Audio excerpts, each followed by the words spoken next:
रश्मि और अमर लॉकडाउन के चलते डेटिंग ऐप पर मिलते हैं। उसी बीच उनकी बॉन्डिंग बहुत अच्छी बन जाती है और दोनों एक दूसरे से प्यार करने लगते हैं। बस लॉकडाउन खत्म होते ही चट मंगी पट शादी। उससे पहले घर में बात तो कर लो। अरे माँ पापा कभी मना नहीं करेंगे। अमर की बात सुन रश्मि खुश हो जाती है। ऐसे ही दिन बीतते हैं और देखते ही देखते लॉकडाउन खुल जाता है, जिसके अगले ही दिन अमर अपने परिवार के साथ रिश्ता लेकर रश्मि के घर पहुंच जाता है।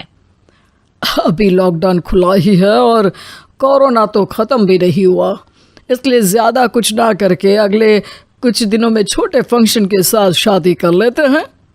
अमर के पापा की बात पर सब सहमत हो जाते हैं। कुछ दिन बाद दोनों की शादी हो जाती है और रश्मि अपने ससुराल पहुंच जाती है। बेटा, शादी तो तूने अपनी मर्जी से कर ली, लेकिन बहू को बोल देना इस घर में हुक्म मेरा ही चलेगा, इसलिए अपना राज जमाने की कोशिश भी ना करें। माँ, रश्मि को यहाँ सिर्फ प्यार, आशीर्वाद और अपनापन चाहिए, पैसा या राज नहीं। बेटी की बात पर सास मुंह बनाए वहाँ से चली जाती है और अब वो हर रोज़ रश्मि को परेशान करना और ताने देना शुरू कर देती है। देखो, ये है आजकल की लड़की, इंटरनेट पर लड़कों से बातें करते हुए इन्हें शर्म भी नहीं आती, और यहाँ तो देखो कितनी सीधी सुशील बनकर दिखा रही है। मम्मी, शादी के रिश्ते वाले इंटरनेट ऐप से जब किसी को कोई दिक्कत नहीं है, फिर डेटिंग ऐप के जरिए मिलना किस तरह गलत हो सकता है? रश्मि के डेटिंग ऐप वाली बात सुन उसकी हैरान सास तुरंत तुनक कर पूरे घर को सिर पर उठा लेती है, जिसकी आवाज़ सुन अमर और उसके पापा भी वहाँ आ जाते हैं। हाय मेरी माता, इतना बड़ा झूठ! डेटिंग ऐप को इंटरनेट के जरिए मिली है बोलकर इस कलमुही को मेरे सर ला बिठा दिया। अरे नास पिटी, तुझे जरा भी शर्म नहीं आई? वहाँ न जाने कितने लड़कों से गुलू गुलू करके तुझे मेरा ही लड़का मिला था फंसाने के लिए। माँ, मुझे तो समझ नहीं आ रहा क्या बोले जा रही हो। डेटिंग ऐप इस्तेमाल करना कोई अपराध नहीं है, और तुम रश्मि को ऐसा कैसे बोल सकती हो? मैं भी तो था उस ऐप पर। पहले उसके लिए माँ से झूठ बोला और अब लड़ाई कर रहा है। सास और अमर की बात सुनकर रश्मि हैरान खड़ी रहती है। अमर, तुमने घर में झूठ क्यों बोला? ये सब देख रही हो ना, इसी की वजह से झूठ बोलना पड़ा। एक तरफ अमर और रश्मि की ये बात चल रही होती है, वहीं दूसरी तरफ सास का नॉन स्टॉप क्लेश सबको परेशान कर देता है। सब एकदम चुप, जो हुआ सो हुआ, अब मुझे कुछ ना सुनाई दे।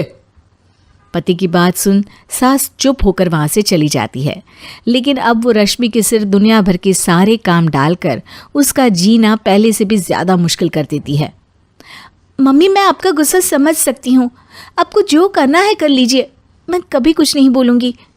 उम्मीद है किसी दिन तो आपका गुस्सा शांत होगा और नफ़रत प्यार में बदलेगी। रश्मि की अच्छाई को उसका नाटक समझकर सास गुस्से के 7वें आसमान पर चढ़ जाती है और उसी शाम रश्मि को नीचा दिखाने के लिए अपनी सहेलियों को घर बुलाकर उसकी बुराइयां करने लगती है। अरे कौशल्या, क्या बताऊं, आजकल के बच्चे ना बहुत एडवांस हो गए हैं। पहले रिश्ते घर परिवार वाले सब देख परख के कराते थे, और अब ये लोग खुद न जाने कहाँ कहाँ मिलकर खुद ही सब कुछ पक्का करके हमें बता देते हैं। लड़की का कैसा दिन धर्म, कैसा ईमान, कैसा चरित्र कुछ नहीं पता, बस प्यार किया और घर लाकर बिठा देते हैं। अरे ऐसा क्यों बोलती हो? आजकल बच्चे अपने आप में बहुत समझदार हो गए हैं, और फिर पूरी ज़िंदगी तो उन दोनों को ही साथ निभानी है। अपनी पसंद से शादी कर भी ले तो क्या दिक्कत? तू ही देख ले, पहले इतना अच्छा बेटा और अब सोने पर सुहागे जैसी सर्वगुण संपन्न बहू। और पता है, अभी कुछ दिन पहले मेरी बेटी ने मुझे डेटिंग ऐप के बारे में बताया, जहाँ लड़का लड़की अपनी पसंद से अपने आप एक दूसरे को चुन लेते हैं, और फिर अगर सब सही रहता है तो बात आगे भी बढ़ जाती है। अरे इसमें इतना खुश होकर क्या बता रही हो? ये तो गलत है। न जाने कौन क्या है, कितना झूठ कितना सच है। अरे पर सोचो, जब तुम किसी के बताए रिश्ते को देखने जाते हो तो क्या एक ही बार देखने से सच झूठ का पता लगा सकती हो? ज़रूरी नहीं कि बच्चों का लिया फैसला हमेशा गलत हो। अरे बहुत बार हमसे भी तो गलत फैसले होते हैं ना। अच्छे बुरे लोग तो हर जगह मिल सकते हैं, फिर इसमें सिर्फ बच्चे ही गलत कैसे? सहेलियों की बात सुन सास सोच में पड़ जाती है और इसी तरह कुछ दिन बीत जाते हैं, जिसमें ना तो वो रश्मि को परेशान करती है और ना ही कोई ताना सुनाती है, जिसे देख रश्मि परेशान हो जाती है। मम्मी, आपकी तबीयत तो ठीक है ना? कुछ दिनों से देख रही हूँ आप मुझे कुछ बोलती ही नहीं। तो मेरा परेशान करना ज्यादा अच्छा लगता है क्या? नहीं, आपकी शांति उससे ज्यादा परेशान कर रही है। शांति इसलिए है क्योंकि मुझे एहसास हो गया है कि गलत तुम लोग नहीं, मेरी सोच है। प्यार तो एक सुंदर एहसास और शादी खूबसूरत साथ है।